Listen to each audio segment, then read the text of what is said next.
2026년 6월 3일 온라인 새벽 만나 기도회를 시작하겠습니다.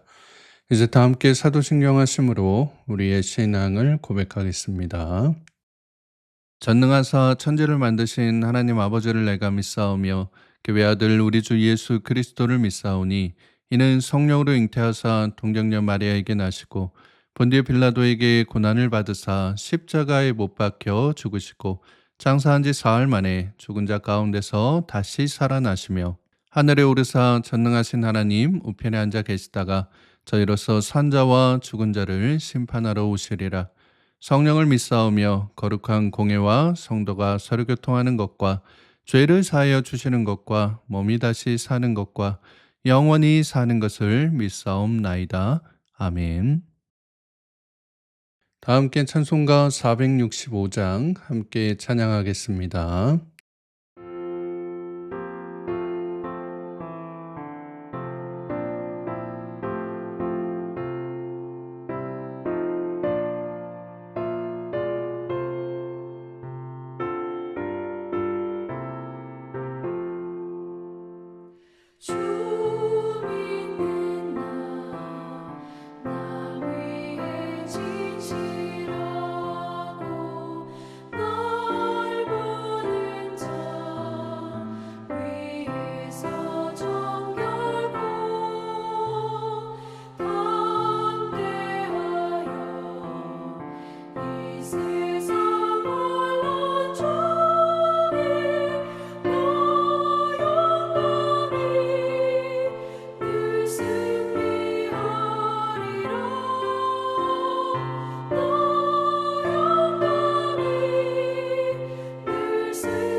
오늘 우리가 함께 나눌 하나님의 말씀은 신약성경 고린도전서 11장 27절에서 34절까지의 말씀입니다.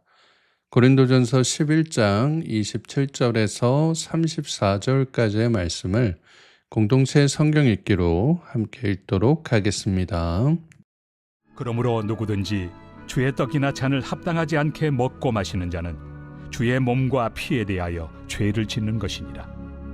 사람이 자기를 살피고 그 후에야 이 떡을 먹고 이 잔을 마실지니 주의 몸을 분별하지 못하고 먹고 마시는 자는 자기의 죄를 먹고 마시는 것이니라. 그러므로 너희 중에 약한 자와 병든 자가 많고 잠자는 자도 적지 아니하니 우리가 우리를 살폈으면 판단을 받지 아니하려니와 우리가 판단을 받는 것은 주께 징계를 받는 것이니 이는 우리로 세상과 함께 정죄함을 받지 않게 하려 하심이라. 그런즉 내 형제들아, 먹으러 모일 때 서로 기다리라.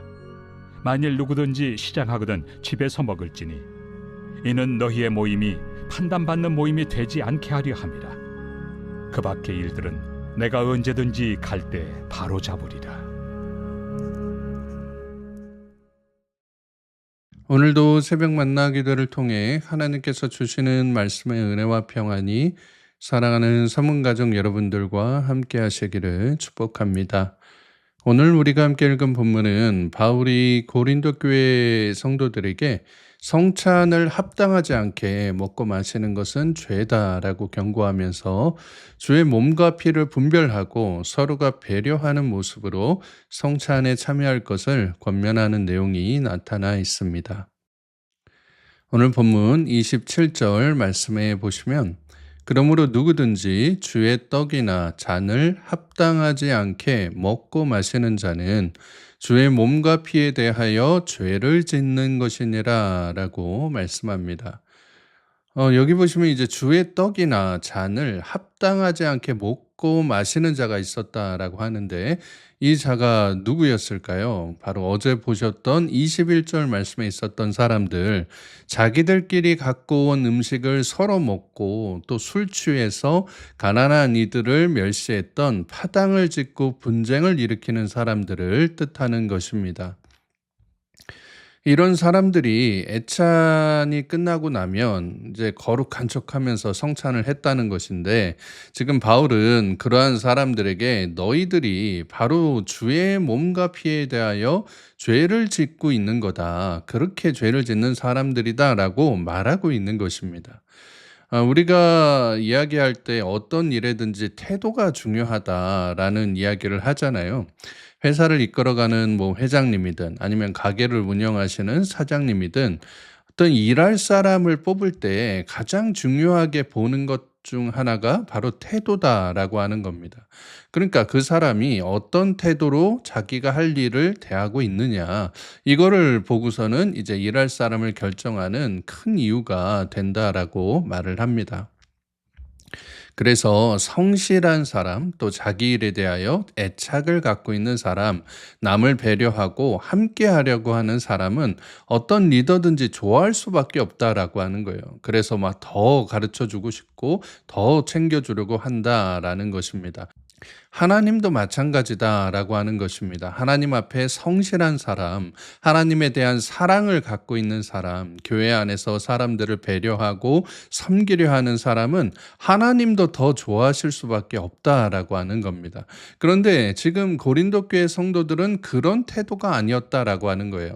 교회 안에서 예배를 드리고 애찬을 나누고 성찬을 나누는 그 모습에서 마치 이제 주인 앞에서는 조금 뭔가 하는 척하면서 주인이 자리를 비우거나 그 자리에 없으면 바로 그냥 땡땡이 치기 바쁘고 자기가 해야 될 일을 안 하는 게으른 직원들처럼 자기의 욕심과 기분만 채우려고 하는 모습으로 마치 이제 주인 자리에 자기가 앉으려고 하는 그러한 욕심 가득한 모습으로 다른 사람들을 배려하지 않는 모습을 보였다라고 하는 것입니다. 그래서 바울이 그러한 사람들을 향해서 주의 떡이나 잔을 합당하지 않게 먹고 마시는 자가 바로 너희들이야 라고 이야기를 하고 있는 겁니다.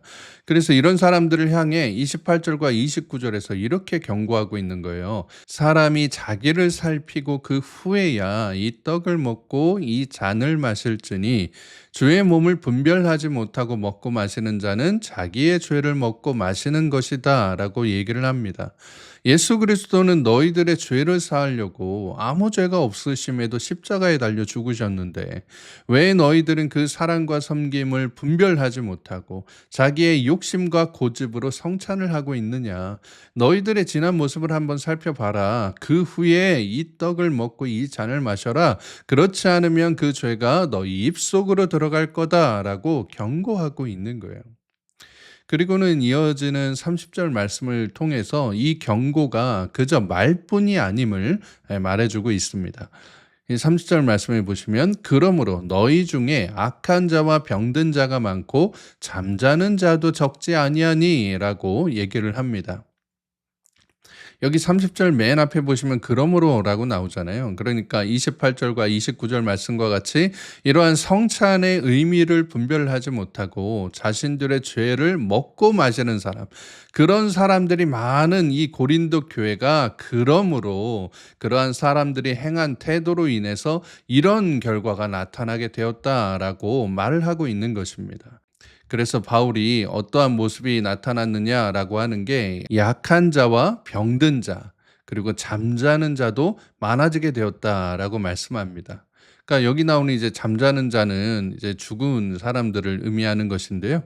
결국 하나님을 업신여기고 가난한 사람들을 멸시했던 이들이 파당을 짓고 교회를 싸움터로 만든 것도 모자라 자기들이 예수님인 양 가식적으로 성찬을 더럽혔던 이 사람들의 행위로 인해서 너희 고린도 교회 안에 하나님의 심판을 받게 될 건데, 징계를 받게 될 건데, 그것이 너희들 안에 약한 자가 많이 나오게 되고 병든 자가 많이 나오게 되고 죽는 자들이 많이 나오게 되었다라고 경고하고 있는 것입니다. 우리가 이제 죄의 결과가 심판이고 그것이 삶의 고난이 된다라는 이야기를 많이 하잖아요. 그런데 그 말이 뭐 100%꼭 맞는 건 아닙니다. 왜냐하면 우리가 잘 알다시피 욥기에서 욥은 죄의 결과로 고난을 받았던 게 아니었기 때문입니다. 그러면 우리 삶의 고난이라는 것은 무엇 때문에 오느냐? 두 가지인데, 하나는 우리가 하나님 앞에 지은 그 죄 때문에 오는 것이고, 다른 하나는 하나님의 시험 때문에, 우리의 더 굳센 믿음을 위해서 하나님께서 허락하신 시험의 모습으로 삶의 고난이 다가오게 된다라고 하는 것입니다. 그런데 오늘 고린도 교회가 받은 이러한 질병과 죽음은 하나님의 어떤 모습이냐? 바로 징계다라고 명확하게 이야기를 해주고 있습니다. 32절 말씀을 보시면 우리가 판단을 받는 것은 주께 징계를 받는 것이니 이는 우리로 세상과 함께 정죄함을 받지 않게 하려 하심이라 라고 말씀합니다. 여러분, 하나님의 징계의 목적은 회개예요. 그 회개를 통해서 다시금 구원의 길로 돌아오게 하는 게 하나님께서 징계를 하시는 목적입니다. 그래서 32절 말씀과 같이 세상과 함께 정죄함을 받지 않게 하시려고, 즉 세상이 죄로 말미암아 하나님의 심판으로 영원한 지옥불에 떨어지게 되는 그 정죄함을 받지 않게 하시려고 징계를 내리신다라는 것입니다. 그러니 우리가 하나님의 징계를 받을 때에, 하나님의 이 징계를 통해서 고난의 시간을 걸어갈 때에 우리가 하나님을 놓지 말아야 되는 것은, 도리어 그 징계를 통해서 하나님께서는 우리가 다시금 하나님 앞으로 돌아오게 되는 것을 기대하고 계시고 그것을 바라시면서 우리에게 징계를 허락하셨기에 더욱더 하나님을 더 붙드는 그런 믿음의 모습이 필요하다라고 하는 것입니다.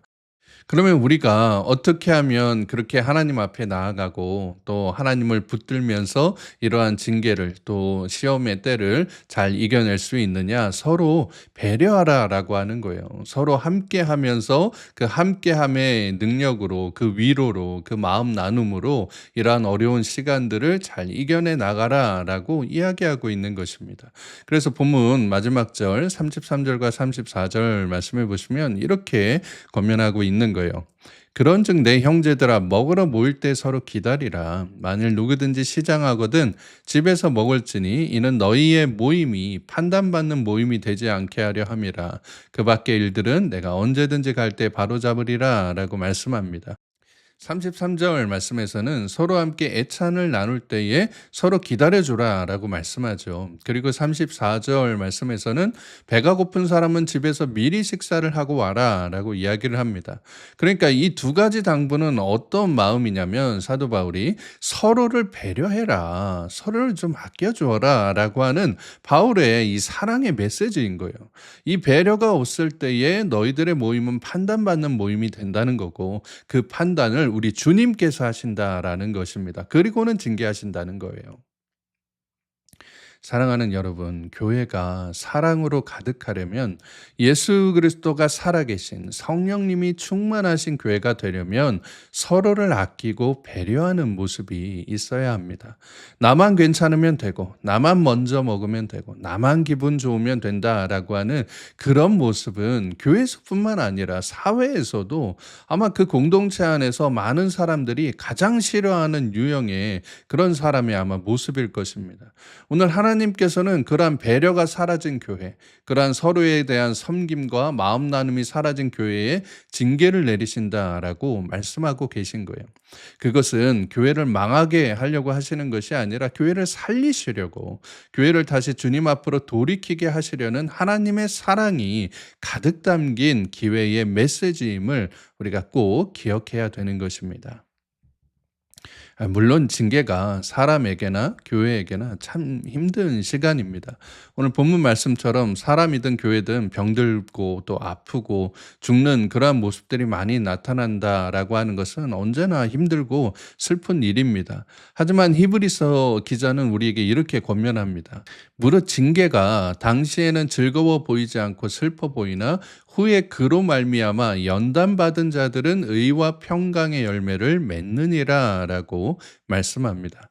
때로 징계받는 거를 굉장히 싫어하시는 분들이 있죠. 그게 하나님 앞에서 자기 자존심 세우려고 어떠한 지적이나 어떠한 얘기도 듣지 않으려고 하는 그런 이제 교만한 모습들을 보이는 분들도 간혹가다 이제 보게 됩니다. 그러지 말라라고 하는 거예요. 물론 그 시간이 힘들고 즐거워 보이지 않지만 그로 말미암아서 내가 연단받으면 하나님께서 나를 통해서 부어주시는 의와 평강의 열매가 풍성하게 맺히게 된다라고 하는 것입니다. 그러니 우리 교회가 의와 평강의 열매를 충만하게 맺도록 하나님 앞에 나와 연단받는 여러분들이 배려와 사랑으로 또 기도와 말씀으로 한 걸음 한 걸음 함께 나아가는 믿음의 동역자들이 서로 함께 세워져 갈 수 있기를 주님의 이름으로 축복합니다. 함께 기도하겠습니다. 사랑과 은혜가 풍성하신 하나님 아버지, 오늘도 새로운 날 주심에 감사드립니다. 오늘 이 새벽에 우리에게 말씀을 통해 성찬이라는 행위보다 그 안에 담긴 예수님의 사랑을 기억하여 남을 배려하고 섬기는 모습으로 주님께서 세우신 교회를 섬기며 나아가야 함을 깨닫게 하시니 감사드립니다. 우리의 잘못된 모습으로 징계를 받음에도 이를 깨닫지 못하고 교만히 여기는 그런 모습이 아니라 연단받는 자세로 겸손히 무릎 꿇고 기도하며 하나님의 뜻을 구하고 서로 배려하며 사랑하며 나아가는 우리 모두가 되게 하여 주시옵소서. 그래야 우리 교회가 의와 평강의 열매가 가득한 기쁨과 소망이 흘러넘치는 은혜 가득한 교회가 될 수 있도록 하나님께서 함께하여 주시옵소서. 거룩하신 우리 구주 예수 그리스도의 이름으로 기도드리옵나이다. 아멘. 주기도문으로 기도회를 마치겠습니다. 하늘에 계신 우리 아버지여, 이름이 거룩히 여김을 받으시오며 나라의 마옵시며 뜻이 하늘에서 이룬 것 같이 땅에서도 이루어지이다. 오늘날 우리에게 일용할 양식을 주옵시고 우리가 우리에게 죄 지은 자를 사하여 준 것 같이 우리 죄를 사하여 주옵시고 우리를 시험에 들게 하지 마옵시고 다만 악에서 구하옵소서. 대개 나라와 권세와 영광이 아버지께 영원히 있사옵나이다. 아멘. 이제 함께 기도하는 시간을 갖도록 하겠습니다. 오늘 주신 말씀 마음에 묵상하시면서 나라와 민족과 또 특별히 우리 교회 위해서 원로 목사님과 담임 목사님 위해서 또 우리 교회 모든 환우분들과 연약한 지체들을 위해서 또 여러분의 가정을 위해서 이 시간 여러분 계신 자리에서 간절하게 함께 기도하도록 하겠습니다. 함께 기도하겠습니다.